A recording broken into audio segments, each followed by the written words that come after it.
सभी का सीएमडी की ऑफलाइन संडे सर्विस में स्वागत है। और जितने लोग हमें ऑनलाइन देख रहे हैं, आप सभी का सीएमडी की Facebook live streaming online Sunday service में स्वागत है। आइए हम सब अपनी अपनी बाइबल्स को निकालेंगे।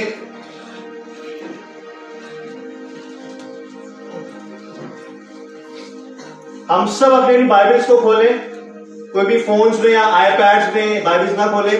हम सब रियल और असली बाइबल्स को लेके आए, क्योंकि जब हम फोन में बाइबल खोलते हैं, नोटिफिकेशन आता है व्हाट्सएप का, फेसबुक का, तो सारा ध्यान मैसेज पर चल जाता है, किसका मैसेज आया है। प्रभु यीशु मसीह के मैसेज पर ध्यान नहीं रहता है। फिर तो जितने भी यंग जनरेशन है, कोई भी फोन्स में या आईपैड्स में, टैबलेट्स में, नोट्स में कोई भी बाइबल्स लेके ना आए प्लीज।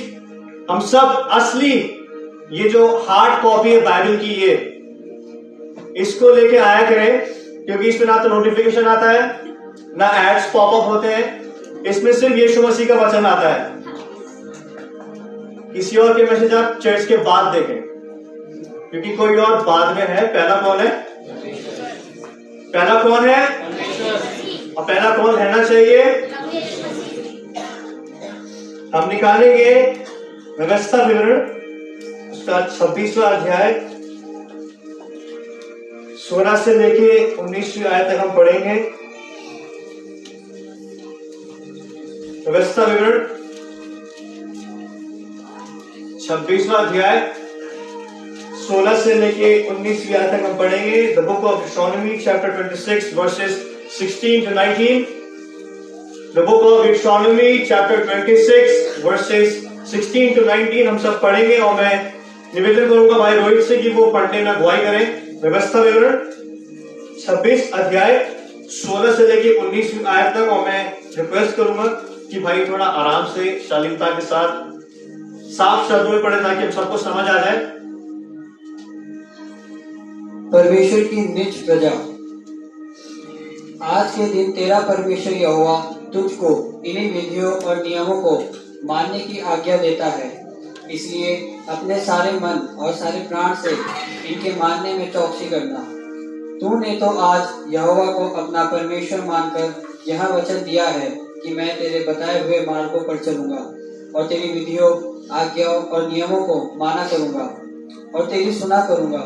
और यहोवा ने भी आज तुझको अपने वचन के अनुसार अपना प्रजा रूपी निज धन संपत्ति माना है, कि तू उसकी सब आज्ञाओं को माना करे और कि वह अपनी बनाई हुई सब जातियों से अधिक प्रशंसा, नाम और शोभा के विषय में तुझको प्रतिष्ठित करता है। और तू उसके वचन के अनुसार अपने परमेश्वर यहोवा की पवित्र प्रजा बना रहे। जब हम इसकी हेडिंग पढ़ते हैं, इस दृष्टांत की या इस अध्याय की जब हम इसका शीर्षक पढ़ते हैं, तो उसका हेडिंग है परमेश्वर की निज प्रजा। और अंग्रेजी में जो पैसेज है, इसका जो टाइटल है वो है स्पेशल पीपल ऑफ गॉड। परमेश्वर के खास लोग, उसकी निज प्रजा। निज मतलब वो लोग जिनको परमेश्वर ने अपने लिए चुन के अलग किया है, वो लोग जो परमेश्वर को दर्शाते हैं, वो लोग जो परमेश्वर के कहलाते हैं, उनको बोला गया परमेश्वर की निज प्रजा। और आज का जो हमारा शीर्षक है वो है परमेश्वर के खास लोग।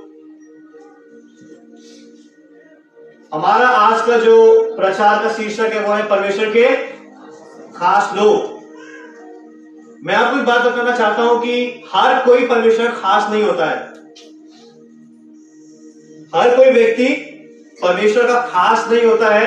खास वो होता है जो परमेश्वर के साथ रहता है, प्रभु यीशु मसीह के नाम पर विश्वास करता है। परमेश्वर का खास वो बनता है जो उसकी आज्ञाओं को मानता है। परमेश्वर का खास व्यक्ति वो होता है जो उसकी आज्ञाओं पर चलता है। हम सभी के कुछ कुछ खास लोग हैं, कुछ इंपॉर्टेंट लोग हैं जिनसे हम ज्यादा क्लोज रहते हैं। जितने भी यहाँ पे मसीह बैठे हैं, हम सब परमेश्वर के खास हैं। लेकिन उन खास में से प्रभु के नजरों में उनसे भी ज्यादा कुछ खास वो होते हैं जो परमेश्वर की बात पर चलते हैं, उसके ज्यादा नजदीक रहते हैं। और मेरा विश्वास है कि सीएमडी का हर एक व्यक्ति परमेश्वर का खास है। और सीएमडी ही परमेश्वर की खास कलीसिया है। और सीएमडी में जितने भी लोग पाए जाते हैं, चाहे वो छोटा हो चाहे वो बड़ा हो, बुजुर्ग हो, मैरिड हो, अनमैरिड हो, सब परमेश्वर के कौन है? खास लोग हैं। मैं चाहता हूं कि हम लोग अपने अपने हाथ को खड़ा करके बोले, अपना नाम लेके बोले कि मैं परमेश्वर का खास हूं। आप अपना अपना नाम लेके बोले, मेरा परिवार परमेश्वर का खास है। ये जो व्यवस्था विवरण की जो पुस्तक है, इसको मूसा लिखते हैं और बताया जाता है, बाइबल के विद्वान इस बात को बोलते हैं कि आधी जो पुस्तक है व्यवस्था विवरण की, डिक्शनरी जो पुस्तक है, वो आधी मूसा ने लिखी है और आधी यहोशू ने लिखी है, क्योंकि मूसा गुजर जाते हैं। ये जो व्यवस्था विवरण है, इसको हम दूसरी व्यवस्था भी बोलते हैं, क्योंकि मूसा जो थे, परमेश्वर का जो दास मूसा था, वो इस्राएलियों को इकट्ठा करके परमेश्वर की व्यवस्था को दोहराता है। क्यों दोहराता है? क्योंकि अब इस्राएलियों को यरदन पार करके कनान में प्रवेश करना था। तो मूसा ऐसी बड़ी सभा को बुलाता है और उन बड़ी सभा में पुराने लोग नहीं थे,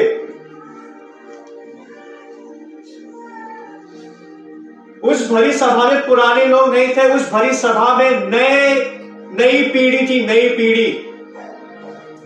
तो मूसा नई पीढ़ी को बुलाकर बोलता है और उस व्यवस्था को दोबारा दोहराता है और बोलता है कि जब कनान में प्रवेश कर रहे हो, तो परमेश्वर चाहता है कि इस व्यवस्था को लेके तुम कनान में प्रवेश करो, क्योंकि परमेश्वर चाहता है कि जो नई पीढ़ी है वो कनान में बिल्कुल अलग दिखे। क्योंकि जो पुरानी पीढ़ी थी, उन्होंने परमेश्वर की आज्ञा को ना माना और वो कनान में प्रवेश भी नहीं कर पाए। The old generation did not see the promised land. मूसा व्यवस्था विवरण में नई पीढ़ी को यह बात समझाता है कि पुरानी पीढ़ी जैसा मत करना। जो बुढ़ापा, जो आज्ञा उल्लंघन तुम्हारे पूर्वजों ने जो की है, उसको तुम मत दोहराना, क्योंकि तुम अपने जीवन में सफलता नहीं देख पाओगे। कितने लोग हैं जो सक्सेस चाहते हैं, जो सफलता चाहते हैं? सब चाहते हैं ना? सफलता का राज क्या है मसीहियों के लिए? अब बोल सकते, तेज बोले, आवाज नहीं आ रही। मसीह समाज में अगर कोई सफलता चाहता है, सबसे बढ़िया तरीका है कि परमेश्वर की आज्ञाओं पे चलना सीख जाए, उसकी आज्ञा को माने। यूट्यूब पे मोटिवेशनल वीडियोस देख के फायदा नहीं होगा। स्टेशनरी से सक्सेस की 100 कुंजियां, उसकी किताब देख के कोई फायदा नहीं होगा, क्योंकि हमने बहुत सारी किताबें पढ़ दी, फायदा आज तक नहीं हुआ। मसीहियों के लिए अगर कोई मसीह अपने जीवन में सफलता चाहता है, तो व्यवस्था की पुस्तक उसके चित्त से कभी ना उतरने पाए। आज मूसा सीएमडी के हर एक व्यक्ति को इस बात को बताना चाहता है कि परमेश्वर की बात पे चले। अगर हम अपने अपने कनान में प्रवेश करना चाहते हैं, अगर हम अपनी अपनी लाइफ में, अपनी अपनी जिंदगियों में एक ऊंचे स्थान पे जाना चाहते हैं, तो हम परमेश्वर की बात को क्या करें? उसको माने और उसके पीछे चले। 16वें अध्याय में क्या लिखा है? आज के दिन तेरा परमेश्वर यहोवा तुझको इन्हीं विधियों और नियमों को मानने की आज्ञा देता है, इसलिए अपने सारे मन और सारे प्राण से इसके मानने की क्या कर?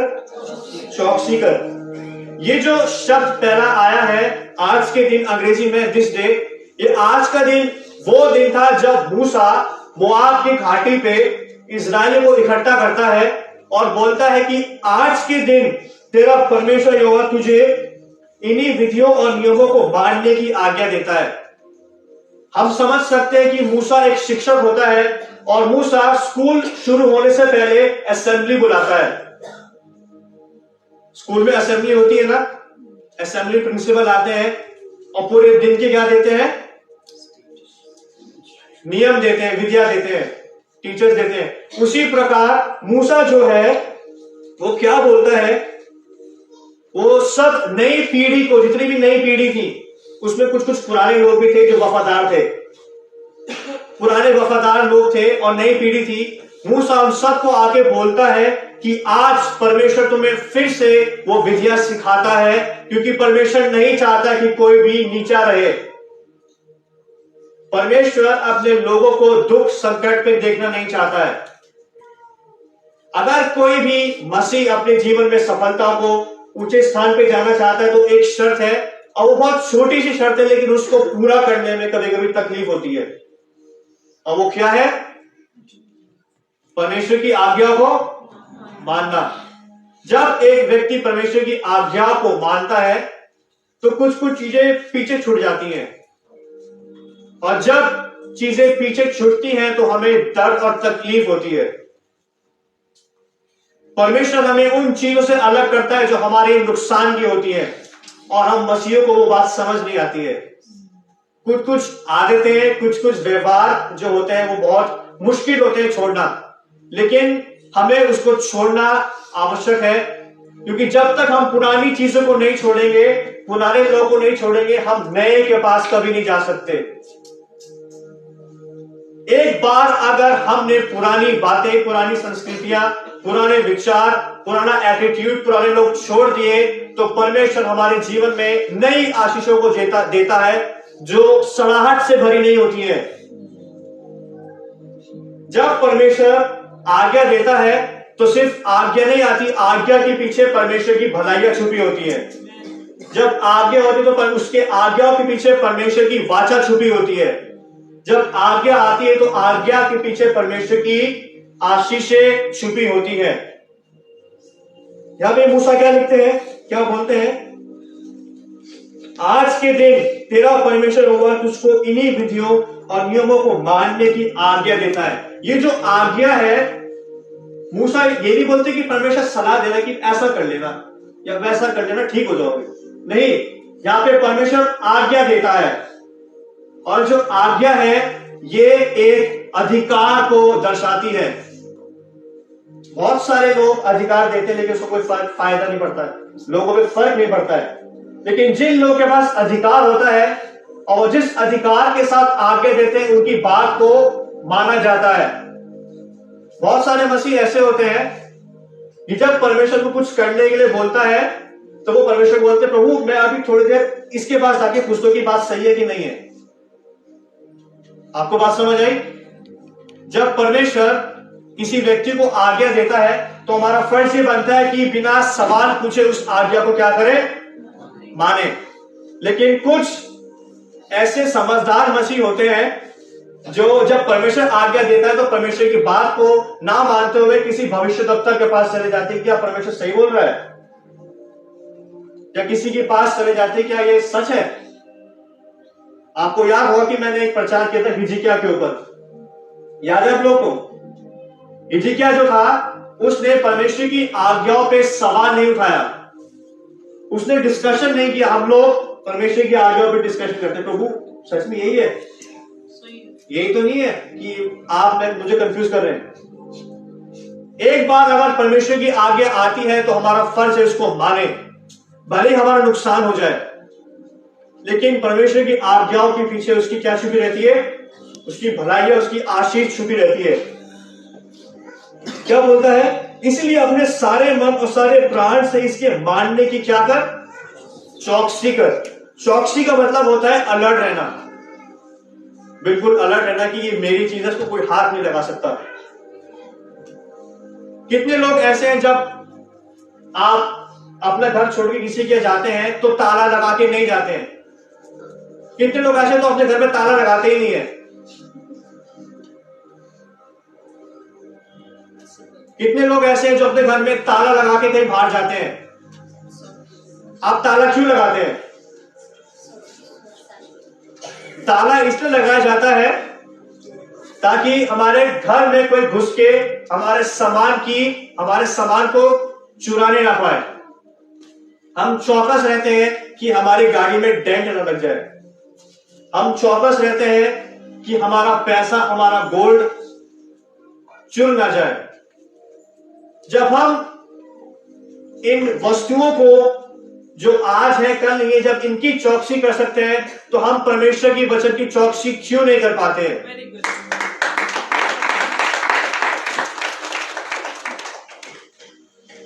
आज बहुत सारे मसीह ऐसे हैं जिनके परिवार से वचन चुर गया है और उनको पता ही नहीं। बहुत सारे मसीह ऐसे हैं जिनके घरों में से, जिनके परिवारों में से वचन चुरा लिया गया है, और जब घर में वचन नहीं होता है तब घर में मनमुटाव हो जाता है। जब घर में परमेश्वर का वचन नहीं रहता है तो घर में आपस में विचार नहीं मिलते हैं। जब किसी मसीह घर में, मैं बाहर की किसी दूसरे के घर की बात नहीं कर रहा हूं, मैं अपने मसीहों के घर की बात कर रहा हूं।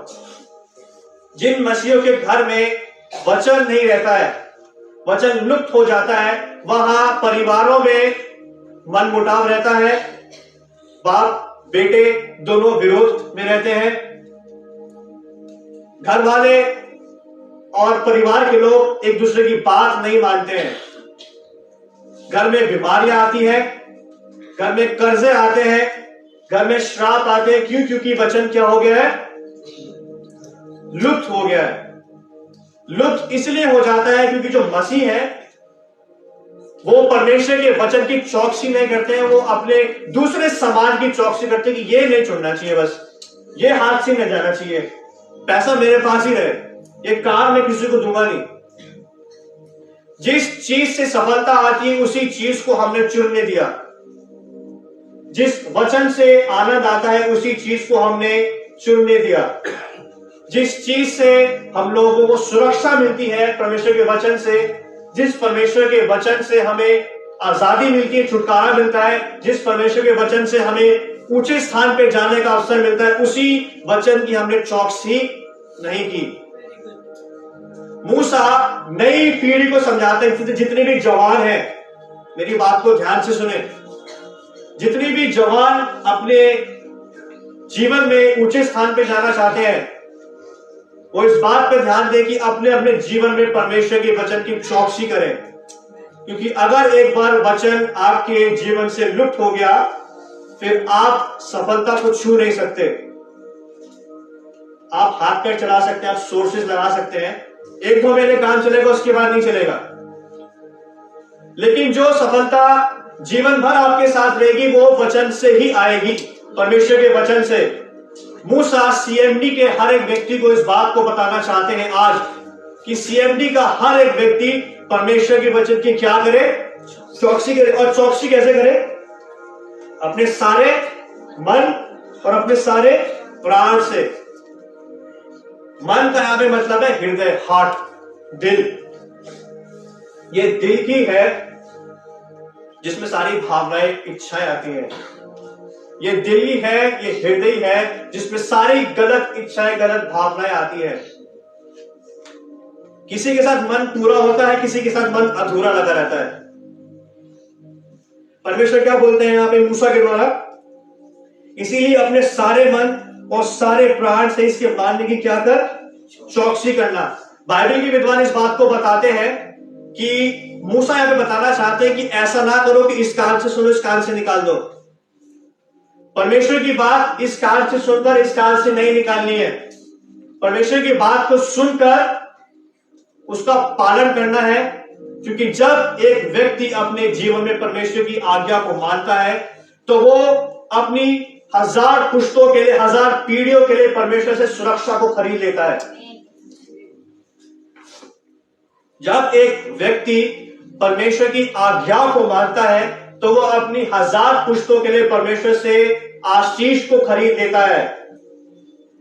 जब एक मसीह परमेश्वर की आज्ञा को मानता है तो वो अपने अपने परिवार के लिए, अपनी पुश्तों के लिए, अपनी पीढ़ियों के लिए परमेश्वर से परमेश्वर का ध्यान खींच लेता है। परमेश्वर का फेवर, उसका पक्ष खींच लेता है। मैं एक बार प्रार्थना कर रहा था और मुझे पवित्र आत्मा ने एक बात सिखाई कि प्रभु यीशु मसीह को अपने पक्ष में कर लो। और प्रभु यीशु मसीह को पक्ष में कैसे करेंगे?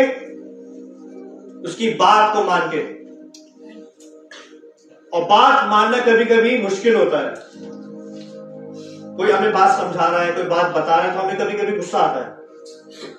लेकिन बात मानने में भलाई छुपी है। अगर परमेश्वर ने कहा ये करो तो करो, भले ही आपको दुख है उस बात को मानने में, भले ही आपका नुकसान हो, लेकिन परमेश्वर की बात मानना हमें ऐसे दिखाता है कि हम लोग परमेश्वर के क्या है, अधीन है। बात को मानना मतलब परमेश्वर के अधीन आना, ओबीडियंस। भले आपका नुकसान हो जाए, भले वो चीज आपके मन के मुताबिक नहीं है, लेकिन तब भी आपको परमेश्वर की बात को मानना है, क्योंकि उस बात को मानने के पीछे परमेश्वर ने आपको नहीं, आपकी 1000 पीढ़ियों को देखा है। क्या बोलता है मूसा? अपने सारे मन और अपने सारे प्राण से इसकी मानने की क्या कर, चौकसी करना। परमेश्वर जो है एक मनुष्य के हृदय को देखता है, उसके मन को देखता है। वो देखता है कि इसका मन मेरे साथ कितना लगा हुआ है। हमारे मन में ही बात आती है कि इसके साथ कितना चलना है, इसका कितना नहीं चलना है। हमारा मन दूसरों के साथ या तो पूरा लगा रहता है या तो आधा लगा रहता है, लेकिन हमारा मन परमेश्वर के साथ आधा अधूरा नहीं लगा रहना चाहिए। हमारा पूरा ध्यान, पूरा मन परमेश्वर के साथ लगा रहना चाहिए। मूसा नई पीढ़ी को बात को सिखाता है कि तुम्हारा ध्यान सीधा हो। ऐसा ना हो कि नजर तो यहां है, बात उसकी सुनी जा रही है। आपको बात समझ आई? मैं आपको एग्जांपल देना चाहूंगा। रितेश और अनमोल सामने आ जाए। मैं आपको बताता हूं कि सारे मन और सारे प्राण से चौकसी करने का मतलब क्या है। अब ये परमेश्वर है और अनमोल मेरा फ्रेंड है, मेरा दोस्त है। अब मूसा ने क्या बोला है कि अपने सारे मन और अपने सारे प्राण से क्या करे, उसकी बात को मानने क्या करे, चौकसी करे। अब मूसा चाहता है कि जो मेरा ध्यान है वो सिर्फ परमेश्वर की ओर लगे, लेकिन मैं तो अभिषेक हूं, बात सुन रहा है और दोस्त की बात सुन रहा है। कुछ बसी ऐसे होते हैं जो ऐसे खड़े रहते हैं, यूं टेढ़ा होके। अब मेरी वाइफ मुझे कुछ भी बोल रही, मुझे सुनाई नहीं देता, मुझे फर्क नहीं पड़ता। मेरे परिवार वाले मुझे कुछ भी बोल रहे, मुझे फर्क नहीं पड़ता, क्योंकि मेरा ध्यान परमेश्वर की ओर है। अगर हम परमेश्वर को प्रसन्न करने में लग गए तो लोग अपने आप ही प्रसन्न हो जाएंगे। अगर मैं अपने दोस्त को प्रसन्न करने में लग गया तो परमेश्वर कभी प्रसन्न नहीं हो पाएगा, और अगर परमेश्वर प्रसन्न नहीं हुआ तो शैतान प्रसन्न हो जाएगा। अगर शैतान प्रसन्न हो गया तो बीमारियां प्रसन्न हो जाएंगी, शैतान प्रसन्न हो गया तो कर्जे प्रसन्न हो जाएंगे, शैतान प्रसन्न हो गया तो आपके रिश्तेदार प्रसन्न हो जाएंगे, फिर रोज कुछ ना कुछ खबर आएंगी फोन पे। कितने लोग चाहते हैं कि परमेश्वर प्रसन्न हो? अगर परमेश्वर प्रसन्न हो गया एक बार तो सफलता आपके पीछे भागेगी, आप उसके पीछे नहीं भागेंगे।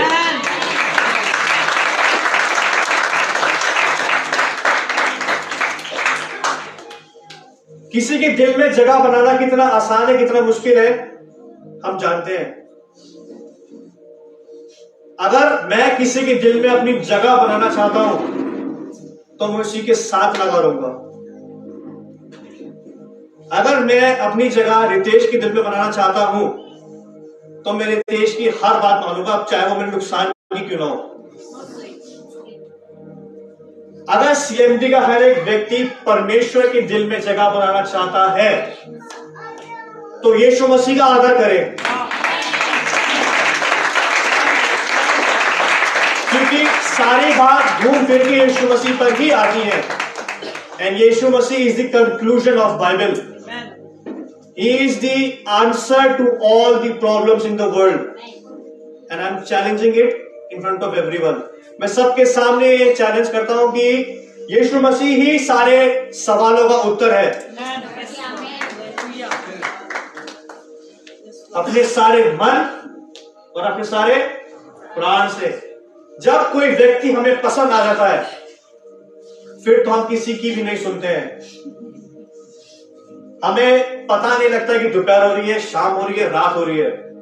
हमें पता नहीं लगता कि हमने खाना कब खाया था। हमें नहीं पता लगता कि टाइम कितना जल्दी कट गया। अगर कोई व्यक्ति पसंद आ जाए, परमेश्वर क्यों नहीं पसंद आता है? जिससे सारी चीजें मिल रही हैं, और वो व्यक्ति पसंद आ रहा है जिससे कुछ नहीं मिल रहा है। हम जितने भी लोग हैं वो परमेश्वर को प्रसन्न करने की कोशिश करें, बाकी लोग अपने आप प्रसन्न हो जाएंगे। 17वीं आयत में क्या बोलता है मूसा? तूने तो आज यहोवा को अपना परमेश्वर मानकर यह वचन दिया है कि मैं तेरे बताए हुए मार्गों पर चलूंगा और तेरी विधियों, आज्ञाओं और नियमों को माना करूंगा और तेरी सुना करूंगा। क्या बोलता है मूसा? तूने तो आज यहोवा को अपना परमेश्वर मानकर यह वचन दिया है। जब मैं इस वचन को पढ़ रहा था तो मुझे अपने बैप्टिज्म का दिन याद आ गया, बपतिस्मे का। सबके सामने बपतिस्मा लेते टाइम हम लोग क्या करते हैं? अपने विश्वास का अंगीकार करते हैं। We confess our faith in front of the church, in front of the pastor. यहां पे मूसा इजराइलियों को, नई पीढ़ी को ये बात समझाते हैं कि परमेश्वर के साथ वो एक सहमति में आए हैं कि वे परमेश्वर की आज्ञा को मानेंगे, परमेश्वर के वचन पे चलेंगे, उसकी आज्ञा को मानेंगे। और जब एक व्यक्ति अपने पूरे होशो आवाज में परमेश्वर के साथ जब सहमति में आता है तो वो अपने लिए परमेश्वर का ध्यान खींच लेता है। परमेश्वर के साथ सहमति में आना बहुत जरूरी है। मूसा ने नई पीढ़ी को यह बात समझाई कि आज तुमने पूरी सभा के सामने बिना डरे, बिना शर्माए अपने विश्वास का अंगीकार किया है। और जब एक व्यक्ति अपने विश्वास का अंगीकार करता है, उसको डर नहीं रहता कि समाज क्या कहेगा। जब एक व्यक्ति को शर्म नहीं रहती है समाज की, परिवार के, रिश्तेदारों की, जब एक व्यक्ति बिना घबराए परमेश्वर के साथ सहमति में आता है, तब वो परमेश्वर की सारी वाचाओं का हकदार बन जाता है। मूसा इस बात को बताना चाहते हैं और नई पीढ़ी को ये शिक्षा देते हैं कि जो तुम्हारे पूर्वज थे, तुम्हारे बाप दादा, तुम्हारे नाना परनाना, वो सहमति में आए तो, लेकिन रास्ते में कुछ खूबसूरत चीजों को देख के उन्होंने सहमति तोड़ दी। कुछ आकर्षित करने वाली चीजों को रास्ते में देख के पुराने लोगों ने परमेश्वर से सहमति तोड़ दी। सहमति का मतलब होता है, मैं आपको एक और उदाहरण देना चाहूंगा। भाई रितेश, आप फिर सामने आ जाए। सहमति का मतलब यह है कि मूसा बताना चाहते हैं कि जब एक व्यक्ति परमेश्वर के साथ सहमति में आता है तो वो परमेश्वर का हाथ पकड़कर चलता है, यूं। लेकिन जो पुराने इजरायली लोग थे, पुराने बुजुर्ग लोग थे, उन्होंने क्या किया? रास्ते में परमेश्वर के साथ चल रहे हैं, उन्होंने कोई खूबसूरत चीज देखी और उन्होंने परमेश्वर का हाथ छोड़ दिया। और जब उन्होंने एक आकर्षण देने वाली चीज को जब देखा और जब परमेश्वर का हाथ छोड़ा तो शैतान प्रसन्न हो गया। और जब शैतान प्रसन्न हुआ तो वो अपने लक्ष्य से भटक गए। और आज का दिन है, एक भी पुराना व्यक्ति जिसने सहमति तोड़ी वो आज अपने कनान में प्रवेश नहीं कर पाया। ये बहुत गंभीर बात है। जिस चीज के लिए आपने बहुत सालों प्रार्थना करी, वो चीज आपके सामने है और परमेश्वर का हाथ पकड़ के आप चल रहे हैं। और जैसे आपने उससे ज्यादा खूबसूरत चीज देखी, आपने परमेश्वर का हाथ छोड़कर उसके पास जाने की कोशिश करी, तो वो चीज जो ज्यादा अच्छी थी परमेश्वर की नजरों के सामने, आपने उसको छोड़कर उस चीज पे जाने की कोशिश करी जो आज है, कल नहीं है। और ये जो कनान है वो आज, कल और युगानुयुग हमेशा रहेगा। जितने भी लोग अपने कनान में प्रवेश करना चाहते हैं आज के दिन, उस चीज को हासिल करना चाहते हैं जिसके लिए आपने प्रार्थना की है, तो परमेश्वर का हाथ ना छोड़े। उसके साथ सहमति में रहे। एक अग्रीमेंट होता है ना, एक अग्रीमेंट होता है कि जितने भी नुकसान है साथ में सहेंगे। सबसे बड़ी एग्जाम्पल शादी का ले लेते हैं। विवाह जो है वो सहमति है कि सुख दुख साथ में झेलेंगे, गरीबी अमीरी साथ में देखेंगे। ये नहीं कि तू वहां चलेगी मैं यहां चले गया और सहमति टूट गई, नहीं, ये एक अग्रीमेंट है, ये सहमति है जिसमें दोनों व्यक्ति को साथ रहना पड़ता है। एक व्यक्ति का साथ छूटा और शैतान प्रसन्न। आज यही हो रहा है कि बहुत सारे मसीह ऐसे हैं जो भटक रहे हैं। बहुत सारे मसीह अपनी सफलताओं के इतने करीब है लेकिन उनको उनकी सफलता दिख ही नहीं रही है, क्योंकि उन्होंने परमेश्वर से सहमति तोड़ी और शैतान ने उन्हें अंधा कर दिया। बहुत सारे मसीह ऐसे हैं जिन्होंने परमेश्वर के साथ अग्रीमेंट तोड़ा, सहमति तोड़ी, और वो आज भटक रहे हैं। उनके पास कोई चारा नहीं है और वो अपने कनान के आसपास तो है लेकिन कनान में ही नहीं प्रवेश कर पा रहे हैं। बहुत सारी आशीषें बहुत नजदीक होती दिखती हैं, लेकिन शैतान हमारी आंखों पे पर्दा डाल देता है। हम उसी आशीष के आगे पीछे घूमते रहते हैं लेकिन कभी भी उस आशीष को प्राप्त नहीं कर पाते हैं, क्योंकि हमने परमेश्वर के साथ चलना छोड़ दिया है। Walk with the Lord. अगर हम परमेश्वर के साथ सहमति में चलेंगे, उसका हाथ पकड़ के चलेंगे, तो हमें आशीष के पीछे जाने की जरूरत नहीं पड़ेगी। आशीष खुद हमारे पीछे आएगी। हमें सलाहकारों के पास जाने की आवश्यकता नहीं पड़ेगी, सलाहकार खुद हमारे पास आएंगे। अगर हम परमेश्वर के साथ अग्रीमेंट में और सहमति में चलेंगे तो हमें काम रोजगारों के पास जाने की आवश्यकता नहीं पड़ेगी, काम रोजगार खुद हमारे पास आएंगे। लोग आएंगे आपको बुलाने के लिए। क्यों आएंगे? क्योंकि आप उस व्यक्ति के साथ चलते हैं जिसने पूरी दुनिया को रचा है। हम उस परमेश्वर के साथ चलते हैं जिसके पास सब कुछ करने की शक्ति है, वो क्षमता रखता है, और हम उसी चीज को छोड़ देते हैं जो हमेशा के लिए है, और उसके पास चले जाते हैं जो आज है कल नहीं है। Everything that glitters is not gold. जो चीज चमकती है जरूरी नहीं कि वो सोना हो।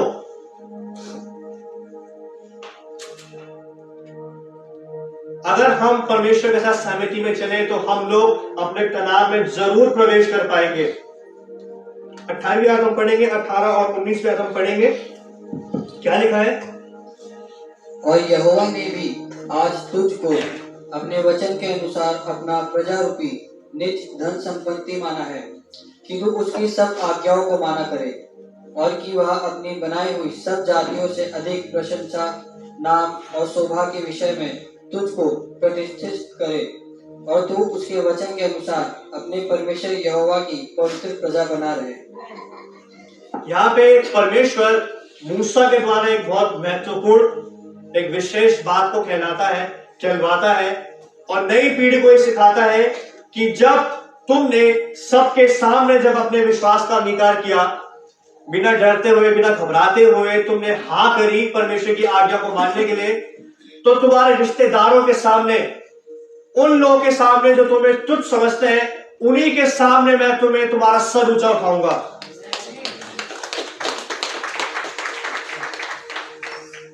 परमेश्वर आज के दिन 8 तारीख को सीएमडी को ये बोलता है कि जब सीएमडी के हर एक व्यक्ति ने जब बिना घबराहट के साथ, बिना डरते हुए, बिना शर्म के, जब हम सब ने परमेश्वर के पीछे चलने का जब वादा किया, अपने विश्वास का जब अंगीकार किया, तो वो आप सभी को, उन लोगों के सामने जिन्होंने आपको तुच्छ समझा, आपको ऊंचा उठाने पर है।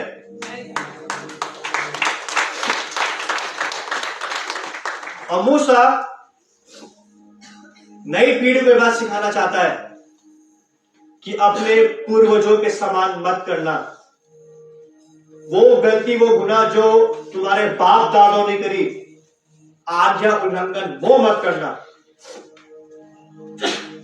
क्योंकि अगर हम व्यवस्था विवरण के जब हम इसके बैकग्राउंड में जब जाते हैं, इसकी पृष्ठभूमि में जब जाते हैं, तो हमें दिखता है कि जिन लोगों को मूसा सिखा रहा था उनमें से पुराना व्यक्ति एक भी नहीं था।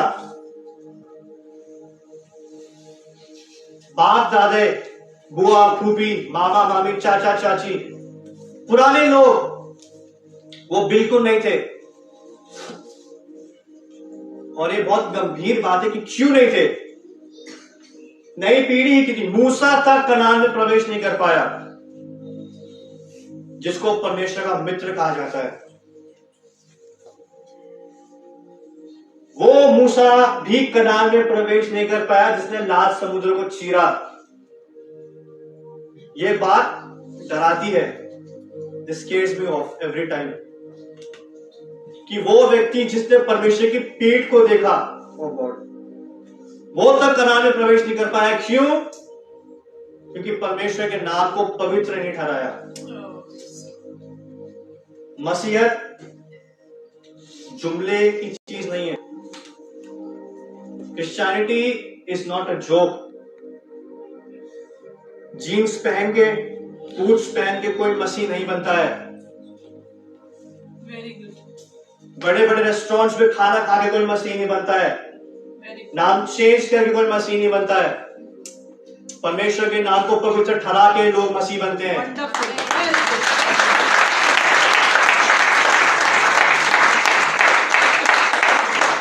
अंग्रेजी गाने सुन के कोई मसीह नहीं बनता है। अंग्रेजी प्रीचिंग सुन के कोई मसीह नहीं बनता है। अंग्रेजी बोल के कोई मसीह नहीं बनता है। और मैं बहुत खुलेआम ही बोल रहा हूं क्योंकि मैंने देखा है लोगों को। बहुत बढ़िया। ड्रेसेस पहन के कोई मसीह नहीं बनता है। सूट टाई कोट पैंट पहन कोई मसीह नहीं बनता है।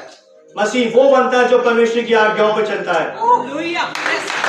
मसीह वो होता है जो अपने आप को संसार से काटता है। मसीह वो बनता है जो अपने धोखे देने वालों के साथ मेज शेयर करता है। सबसे बढ़िया मसीह यीशु मसीह था। पकड़ाने वाले के साथ खाना खाया। असली हीरो यीशु मसीह है। ना थॉर है, ना वुल्वरीन है, ना स्पाइडरमैन है, ना वेजिटा है, ना गोकू है, ना सुपरमैन हीरो है, ना एक्वामैन सुपर हीरो है, ना टोनी स्टार्क हीरो है, और ना प्रेसिडेंट हीरो है, और ना मैं हीरो हूं। हीरो कौन है? आवाज नहीं है लोग हीरो के नाम। हीरो कौन है?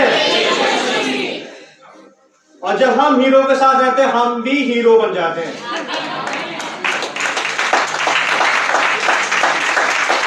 Without Christ I am zero. With Christ I am zero. कौन बनना चाहेगा? लेकिन हीरो बनने से पहले आपको जीरो बनना पड़ेगा। ये बात याद रखें। अगर कोई ऊंचा उठना चाहता है तो नीचे जाए।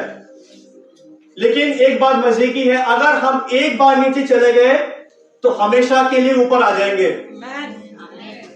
अगर कोई हीरो बनना चाहता है तो यीशु मसीह के साथ रहे, क्योंकि यीशु मसीह ही हीरो है। ना मार्वल्स ना डीसी कॉमिक्स। कोई हीरो नहीं है। Only Christ is the real hero. हमने क्या देखा आज कि एक व्यक्ति अगर परमेश्वर के साथ सहमति में आता है तो सफलता खुद उसके पीछे आती है।